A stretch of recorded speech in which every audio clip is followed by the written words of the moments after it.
دوستو حضرت لال شہباز قلندر اور حضرت جلال الدین سرخ بخاری رحمۃ اللہ تعالی علیہ جب بصرہ میں پہنچے تو بصرہ کا بادشاہ نے ان کو آزمائش کے طور پر آگ میں ڈال دیا کہ آپ سید ہیں یا نہیں، اگر سید ہوں گے تو آپ نہیں جا سکیں گے۔ اس ویڈیو میں مکمل تفصیل سے بتاتے ہیں، ویڈیو کو آخر تک ضرور دیکھے گا، ویڈیو کو لائک بھی کر دیں، چینل کو بھی سبسکرائب کر دیں۔ حضرت لال شہباز قلندر اور حضرت جلال الدین سرخ بخاری رحمۃ اللہ تعالی علیہ ایک بار حج بیت اللہ میں 3 ماہ رہنے کے بعد دنیا کے مختلف گوشوں میں زیارت کرنے کے لیے اور اولیاء کرام کی زیارت کرنے کے لیے نکلے۔ اسی دوران وہ عراق پہنچے اور حضرت پیر عبدالقادر جیلانی کے مزار پر بھی حاضری دی۔ اس کے بعد حضرت لال شہباز قلندر اور حضرت جلال الدین سرخ بخاری رحمۃ اللہ تعالی علیہ وہاں سے تشریف لے گئے، اور وہ دونوں سرخ لباس پہنے ہوئے تھے اور ہاتھوں میں قدر لمبی تسبیح تھامے ہوئے تھے۔ دونوں کے پاس تسبیح بھی سرخ رنگ کے چمکدار اور پتھر کے دانوں سے بنی ہوئی تھی، جن پر دونوں اولیاء کرام ورد کر رہے تھے۔ اب دونوں نے ٹوپیاں بھی سرخ کلر کی پہنی ہوئی تھیں، اور سرحدی محافظین نے ان دونوں کو دیکھا تو انہیں مشکوک سمجھ کر روک لیا اور پوچھا، تم کون ہو اور یہاں کس کام کی خاطر آئے ہو؟ حضرت لال شہباز قلندر اور حضرت جلال الدین سرخ بخاری رحمۃ اللہ تعالی علیہ نے کہا کہ ہم سید ہیں اور علم کے حصول کی تلاش میں نکلے ہیں۔ سنا ہے کہ بخارا علم و فضلہ کا مرکز ہے، اس میں علماء فضلاء سے فیض حاصل کرنا چاہتے ہیں، اس کے علاوہ ہماری کوئی اور غرض نہیں ہے، علماء کرام تک پہنچا دیا جائے۔ سرحدی محافظین نے آپ دونوں اولیاء کرام کو علماء اور فضلاء کے پاس پہنچانے کی بجائے حاکم بخارا کے دربار میں پہنچا دیا۔ اب یہ بیچارے مسافر تھے، ان کو کیا معلوم کہ یہ کہاں لیے جا رہے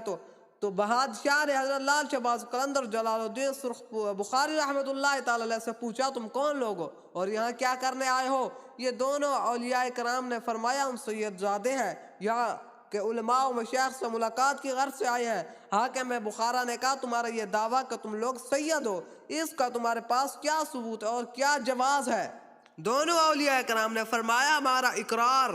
ہی ہماری دلیل ہے اور ثبوت ہے، اس کے بعد کسی دلیل ثبوت کی ضرورت نہیں ہے۔ ہر بار انسان شکار نہیں کر سکتا، بلکہ کسی بار شکار بھی ہو جاتا ہے۔ تو حاکم بخارا نے کہا، یہاں بہت سے لوگ اپنا قد اونچا کرنے کی، اپنی شان اونچی کرنے کے لیے سید ہونے کا جھوٹا دعویٰ کرتے حالانکہ وہ سید نہیں ہوتے، اور جھوٹا دعویٰ کرتے حالانکہ وہ سید نہیں ہوتے۔ آخر سید یا غیر سید میں کوئی فرق تو ہوگا نا، اور یہ کہ سید کو پرکھنے کا کوئی پیمانہ یا طریقہ تو ضرور ہوگا، کوئی نشانی اور علامت تو ہوگی نا۔ کوئی شخص زبانی دعویٰ کر دے کہ وہ سید ہے تو اس کا یہ زبانی دعویٰ اس کے سید ہونے کی دلیل اور ثبوت کیسے ہو سکتا ہے؟ خاندان سعادات کے ثبوتوں نے حاکم بخارا سے پوچھا، تمہارے نزدیک سید کو پرکھنے کا کیا پیمانہ اور طریقہ ہے؟ حاکم بخارا نے کہا کہ میں نے سنا ہے کہ آگ کسی صورت میں بھی سید کو نہیں جلا سکتی، وہ آگ سے ہمیشہ محفوظ اور معمور رہتے ہیں۔ اگر تم اس پیمانے پر پورا اترو تو میں تمہیں سید مان لوں گا، کہو تو میں آگ کا الاؤ تیار کر رہا ہوں